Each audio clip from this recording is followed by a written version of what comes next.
ich hatte halt dann die Gewissheit, okay, meine Achillessehne ist durch. Komplett geheult. In dem Areal kann man sich keine schlimmere Verletzung zuziehen.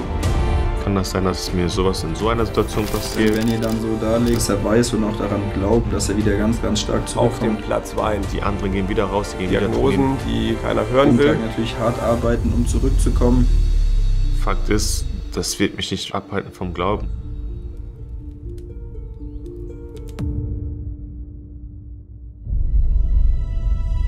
Hatte eigentlich ein echt gutes Gefühl vor dem Spiel, dass wir auch gewinnen können. Es war ein bisschen schwer dann für uns, weil wir haben dann immer weniger Zugriff gehabt. In der 91. Minute ist dann passiert, bei einer Situation, wo man gar nicht denkt, dass da überhaupt was passieren kann.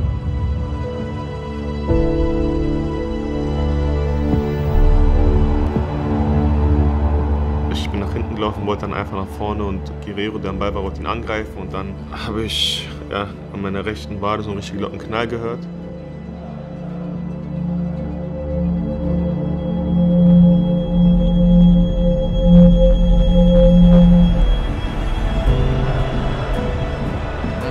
Physios are on the pitch, being waved over. I wish him best of luck, that it's maybe not what I think it is. Das ist schon Schmerz, kenne ich so nicht. Und diesen Knall kenne ich auch nicht so. Wenn du quasi deine Wade dehnen willst, kennst du es ja, wenn du gegen so eine Wand stellst und dehnst deine Wade und das ist so ein Zug drauf. Und du schmeißt da einfach so 20 Kilo drauf, als Beispiel 20 Kilo Hantelscheibe, triffst dann hier genau in der Mitte und dann, wenn das halt die Wade ist, wie so ein Ast, der zerbricht halt so.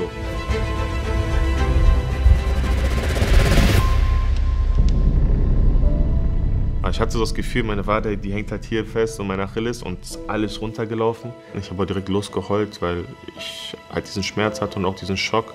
Dann wollte ich mich halt einmal aufraffen und gucken, was ist da los, warum kann ich meinen Fuß nicht mehr bewegen.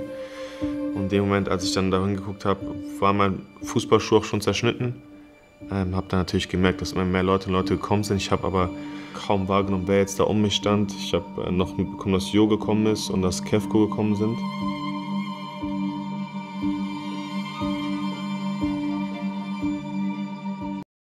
Als ich dann Benny gesehen habe, dachte ich so, ja gut, da handelt es sich jetzt nicht um einen normalen Faserriss oder sowas, sondern da ist schon was Ernstes. Dann dachte ich im ersten Moment, weil er sich dann unten festgehalten hat, irgendwie, dass er umgeknickt ist. Ich habe die Szene gar nicht so genau gesehen. Ich wusste auch nicht, dass jetzt gar kein Gegner in der Nähe war. Es ist immer ein Arzt von uns mit dabei, in dem Fall mein Kollege Frank Striegler. In der Situation, in der sich Benny verletzt hat, muss man fairerweise sagen, es war kein Gegnerkontakt. Es ist die 92. Minute. Niemand fällt in dem Moment freiwillig. Niemand schindet beim Stand von 1:5 Zeit. Looks like something that has to do with his Achilles. Wenn man sieht, dass ein Athlet auf dem Platz weint, dann tun die das in der Regel nicht ohne Grund, sondern sie tun das, weil sie wissen, dass es gerade eine schwere Verletzung gewesen ist.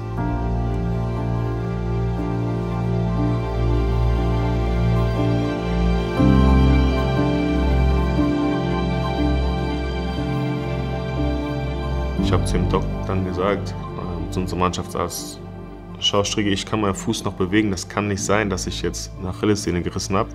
Wir machen morgen das MRT und wissen es dann. Und ich habe gesagt, das kann nicht sein, es war vielleicht ein Knall. Ich habe es so als Knacksen dann eingestuft und gesagt, okay, es ist nicht so schlimm, wie ich denke. Ich glaube, die Kommunikation von Verletzungen fällt niemandem von uns leicht. Und es ist immer dieser innere Kampf, den man mit sich selbst führt, zwischen man möchte dem Athleten nicht Angst einjagen, man möchte ihm nicht wehtun, aber man darf es auch nicht schönreden, weil man dann möglicherweise Hoffnung schürt, die man dann am Ende nicht erfüllen kann. Auch gemeint, er will mich nicht anlügen, wahrscheinlich gerissen. Dann 7, 8 Monate Pause und komplett am Arsch alles. Letzte Aktion, Digga. Natürlich ist es hart in dem Moment, aber ich finde es hart, ehrlich, aber in dem Moment genau richtig, weil wenn er mir sagt, okay, warten wir erstmal ab und schauen wir doch mal und nicht zu früh und nicht zu voreilig irgendwelche Ergebnisse vorspekulieren oder sonstiges. Ich hatte tatsächlich die Kontaktdaten, die Telefonnummer von Benjamins Vater und habe ihm geschrieben und habe gesagt, brauchst du eine Information von mir? Der hat sofort angerufen, es war ja schon fast Mitternacht und ich habe ihm dann kurz und knapp erklärt, was es sein könnte, was das bedeuten würde und wie jetzt die nächsten Schritte sind. Wir hatten jetzt in dem Zusammenhang den ganz großen Vorteil, dass unser Spezialist für Sehnen und Sprunggelenke, Professor Polzer, in München praktiziert.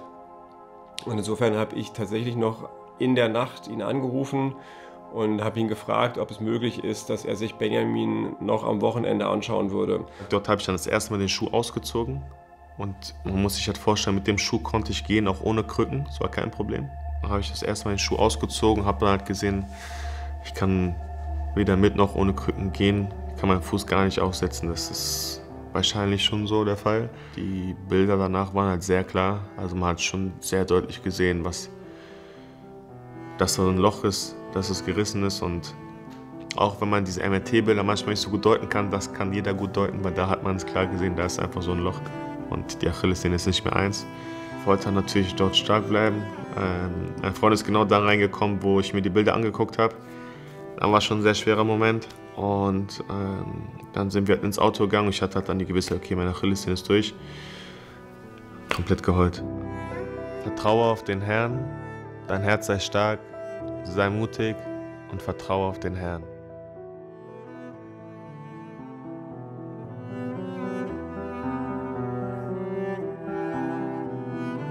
Seitdem ich 4 bin, spiele ich Fußball. Ich bin jetzt 27 und war noch nie verletzt, hatte noch nie was gerissen, noch nie eine OP, war noch nie wirklich lange raus. Und dann sowas zu hören, ist schon ein Schock und tut auch brutal weh. Und dann stellst du halt die Frage, okay, was heißt das? Ich bin jetzt 6, 7, 8 Monate raus und ich muss operiert werden. Und wie läuft das ab? Und ich konnte es mir halt gar nicht vorstellen. Ja, ich habe dann nach dem Spiel abends mit dem Arzt geschrieben, mit dem Strigi, den kenne ich noch aus meiner Zeit. Er hat mir dann gesagt, dass Benny jetzt, glaube ich, 3 Tage in München bleiben muss. Er wurde erst dann am Montag operiert, das Spiel war ja am Freitag. Ja, da war dann schon direkt mein Gedanke, boah, das ist schon eine lange Zeit, jetzt so auch kurz vor Weihnachten. Und dann habe ich mir so ein bisschen überlegt, was man ihm denn so aufmunternd Gutes tun könnte. Und dann bin ich halt darauf gekommen, ihm ein bisschen was zu schicken. Also es ist jetzt 15:25 Uhr, 2 Überraschungen. Die erste Überraschung, wartet. Der erste Bruder kommt, der zweite Bruder kommt. Ich muss ein bisschen höher finden, damit meine Füße nicht draus sind. Aber auf jeden Fall sind die beiden jetzt hier nach München gekommen und haben mich besucht, überrascht. Und dann die zweite Überraschung, es klopft gerade. Und ich denke mir so, was ist denn das? Komm mal hier hin. Ist einfach Döner gekommen und Joachim, der schreibt mir sowieso die ganze Zeit. Also man muss wirklich sagen, super Kapitän, super Typ, wirklich top in allem, was er macht gerade. Und der schreibt mir gerade, ja, ist der Döner angekommen. Ich denke mir, hey, was ist los? Und so. Er hat mir einfach Döner in mein Zimmer bestellt, ohne dass ich ihm gesagt habe, welche Zimmernummer ich habe oder sonst was. Ich muss auch sagen, es hat erst im zweiten Anlauf geklappt. Ich weiß nicht, wo der erste Döner gelandet ist. Irgendwann hatte ich dann Benny mal geschrieben, ob irgendwas angekommen ist. Der sagt dann, nee, was meinst du? Das war dann ein bisschen unangenehm. Ich glaube, so diese Zeit zwischen Verletzung und dann OP ist wahrscheinlich nicht einfach, vor allem wenn du dann 3 Tage auf die OP warten musst.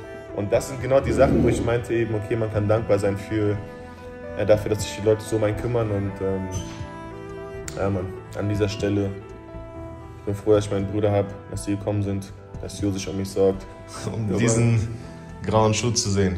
Richtig, hat's gelohnt. Sehr nice. Ich danke euch, dass ihr gekommen seid. Nicht anfassen, nur gucken. Ich wurde noch nie operiert und kenne das Gefühl nicht. Ich weiß nicht, wie das da abläuft. Und ich habe auch die Nächte davor kaum geschlafen. Also wirklich kaum geschlafen. Ich muss ja auch mit dem Schuh schlafen und habe mich die ganze Zeit gedreht, habe die ganze Zeit nur dran gedacht, was passiert. Und nach der OP, ich war so high. Ich war so high, meine Freundin hat mir Sachen erzählt, ich konnte mich an nichts erinnern.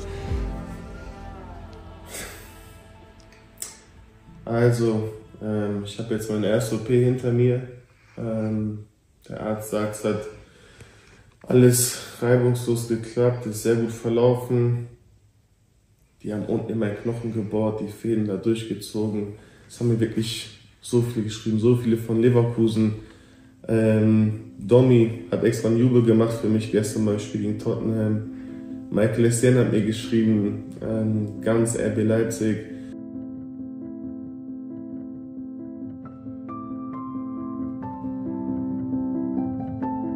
Was mir auch viel Kraft gegeben hat, was ich echt nicht gedacht hätte, waren auch die Nachrichten von Fans, von Leuten, die ich nicht kenne, die ich nie gesehen habe.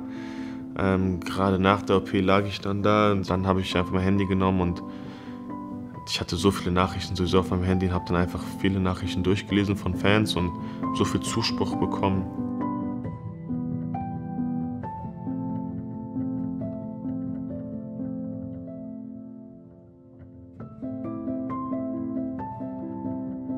Weihnachten ist für mich schon sehr, sehr wichtig, weil das einfach genau die Zeit ist, die ich sonst im Jahr verpasse, die Familienzeit, wo wir alle zusammen sind, wo ich einfach Benny sein kann und auch abschalten kann, wo ich mit der Familie sein kann. Und wir hatten halt dieses Jahr vor, nach Frankreich zu gehen. Das Problem war halt, dass es einfach nicht ging, dass es einfach nicht möglich war und ich am 24. morgens im Krankenhaus noch aufgewacht bin und dann einfach nach Leipzig musste und dann Weihnachten hier alleine feiern musste, beziehungsweise mit meiner Freundin und nicht mit meiner Family. Und seitdem ich geboren bin, das erste Mal Weihnachten und meine Family war. Schokobon geklaut. Nein, hat sie mir einen geschenkt. Aber ich glaube, ehrlich gesagt, der wurde aus der Tüte genommen und einfach da reingetan. Nein, das ist ein neuer, das ist ein frisch gekaufter. Das ist bis jetzt mein Favorite. Das ist für Cassie. Also denke ich mal. Meine Tante hatte mich angerufen aus dem Urlaub aus Frankreich und hat gesagt, ja Benny, ich habe von dir geträumt, du hattest einen Flugzeugabsturz. Und da habe ich schon gesagt, ja, ich will sowas eigentlich gar nicht hören und so. Und dann meinte die, aber du hast überlebt. Und ich sagte, okay, einfach mitgenommen und da habe ich mal gegoogelt, so, wenn ich überlebe, was bedeutet das? Und dann stand da, dass das für einen Neuanfang steht, für eine Zeit, die du gerade durchmachst, aber du kommst stärker aus der Zeit zurück. Und ich habe es jetzt akzeptiert, dass es passiert ist. Wie gehe ich jetzt damit um? Bin ich jetzt hier und verfall in Depression und kann nichts mehr machen oder nehme ich das an?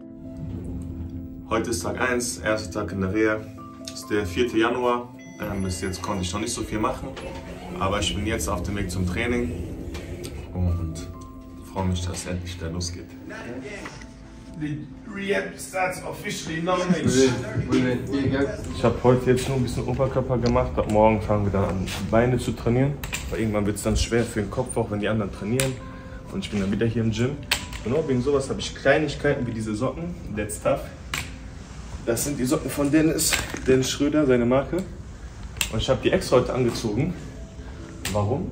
Weil ich weiß, diese Reha wird tough.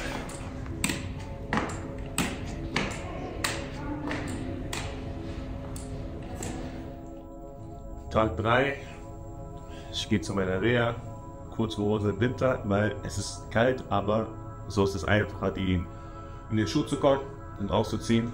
Heute werden die Fäden gezogen. Ich klipp's da trotzdem nochmal. Du kriegst das Schwierigschrift drauf. Ja, warte, ich muss das ja mal sehen, wie du gearbeitet hast hier. Wow.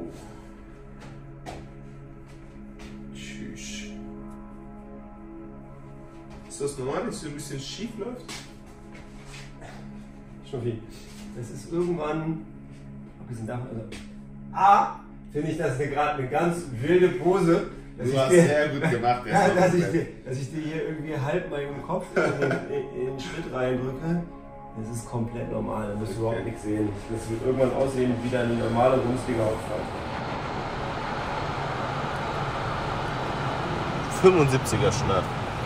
1,5 Stunden Tiefschlaf. Gesamtschlafzeit 7 Stunden leider nur. Aber die waren effektiv. Die waren Effizienz. Effizienz 94% beim Schlaf. 94%. Oh, was ist das Rote? Das ist nicht wichtig. Und ja, ein bisschen bewegt hier im Schlaf. Aber war ein guter Schlaf, nehme ich. Und jetzt gehen wir los. Heute war auch ein großer Tag für mich, weil wir ein MRT-Bild gemacht haben von meiner linken Achillessehne, von der die gesund ist. Die Sache ist die, ich war schon 2-3 Mal hier zum MRT, aber ich habe keine Ahnung, wo ich hingehe. Das ist eigentlich ein gutes Zeichen, das heißt, ich bin nicht so oft verletzt. Weil ich auch einfach Gewissheit haben will, dass wenn ich jetzt so viel die linke Seite trainiere, dass da nichts passieren wird, dass ich da einfach ohne größer drüber nachzudenken Sprünge machen kann oder sonst was. Alles, was auf mich zukommen wird. Und deswegen hatten wir heute ein MRT.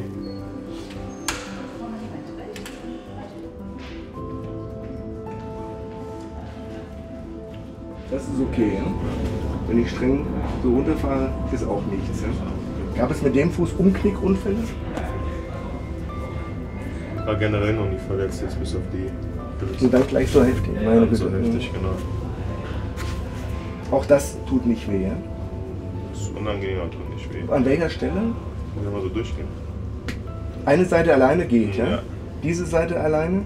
Da merke ich es ein bisschen. Bisschen. Wo genau? Hier oder eher höher? Eher da. Eher da. Und wenn ich kneife, wird es schlimmer. Das ist unangenehm, okay. Achillessehnenrupturen sind schon eine der schwersten Verletzungen, die man sich im Leistungssport zuziehen kann. Das liegt daran, dass das Sehnengewebe einfach nicht so gut wie die Muskulatur durchblutet ist. Insofern ist tatsächlich am Anfang die größte Notwendigkeit, diesen Heilprozess so gut wie möglich zu unterstützen. Acht zu geben, dass die Sehnenanteile, die zusammengenäht wurden, auch beieinander bleiben. Deswegen trägt Benjamin auch einen Spezialschuh. Wir nennen es einer Spitzfußstellung, das heißt, der Fuß ist so ein bisschen nach unten gekippt, um die Sehne möglichst schlaff zu halten und keinen Zug auf die Sehnennähte zu bringen.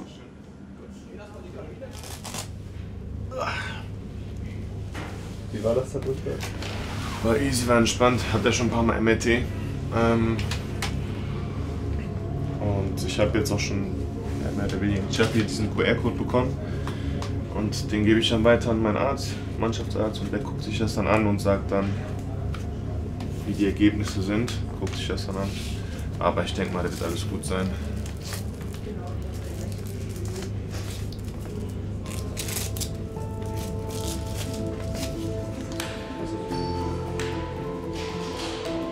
Alltag mit Krücken, mit einem Fuß, wo du wirklich nicht auftreten kannst, Wahnsinn. Ich habe das so unterschätzt. Von Müll rausbringen zu einfach nur aufstehen, kurz auf Toilette, duschen, ohne Hilfe. Also ich habe mir jetzt auch so einen Stuhl extra bestellt, damit ich mich hinsetzen kann. Weil einfach dieses Risiko, wenn du ausrutscht und dann dein Gewicht auf dein rechtes Bein verlagerst, wo die Achillessehne gerissen ist groß. Und so über sowas denkst du halt nicht nach, wenn du im normalen Alltag bist, wenn du gesund duschen gehst. Wenn du es auf so eine lange Dauer hast, wie es jetzt bei meiner Freundin ist, die jetzt seit dem 21. Dezember mit mir ist. Das ist jetzt knapp 3 Wochen, sind jeden Tag zusammen. Also es ist schon sehr viel, was sie jetzt in den letzten 3 Wochen machen musste. Und bin da extrem dankbar. Aber man hat doch so ein bisschen das Gefühl, dass man was zurückgeben will. Aber du kannst halt in dem Moment nicht wirklich was zurückgeben. Du kannst sie nicht mal wirklich entlasten. Wenn ich zum Training muss sie mich fahren. Wenn ich einen Medientermin habe, muss sie mich fahren. Das ist mein Bruder Baba, mein großer Bruder. Und egal, was ich brauche, der hilft mir. Oh. Noch mehr Red Bull? Oi.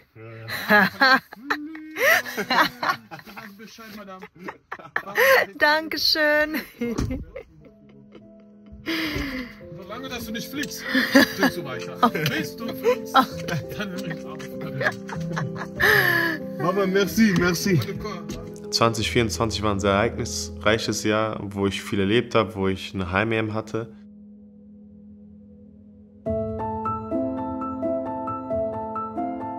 Man sieht halt, wie schnell es im Fußball gehen kann, von Teilnahme an der Heim-EM zum Achillessehnenriss. Und ist, glaube ich, das Schwerste, ja, damit das Schwerste, ja, weil ich im Fußball erlebt habe, weil ich einfach noch nie so lange verletzt war, weil ich nicht weiß, was mich erwarten wird. Wenn dann Probleme auftreten sollten oder sonst was, ist natürlich jetzt einfach zu sagen, ich mache A, B und C, aber wie du dann wirklich damit umgehst, wenn du in dieser Situation bist, ist es schon schwer. Man merkt ihm schon an, dass er so ein Vertrauen in sich selbst hat. Ich glaube auch, dass der Glaube an sich eben sehr, sehr viel Kraft und Stabilität gibt und das strahlt er schon auch aus. Und das ist wahrscheinlich die größte Herausforderung in diesem ganzen Reha-Prozess, weil sich die Rehabilitation in der Achillessehnenruptur über so einen langen Zeitraum zieht, ist Geduld.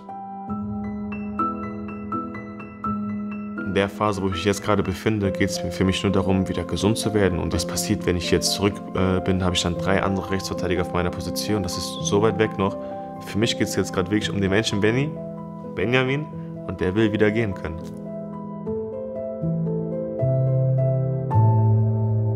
Bruder, ich sag dir ehrlich, ich bin gerade das erste Mal so am Struggeln in meiner Reha. Ich sehe, wie die Jungs rausgehen, weil es einfach hart ist. Und ich glaube, es ist echt eine Zeit, was anderes zu sehen, einfach abzuschalten. Hi Leute, ihr habt die erste Folge gesehen. Wenn ihr wissen wollt, wo ich gerade bin, wie ich trainiere und was ich hier aktuell mache, dann bleibt dran.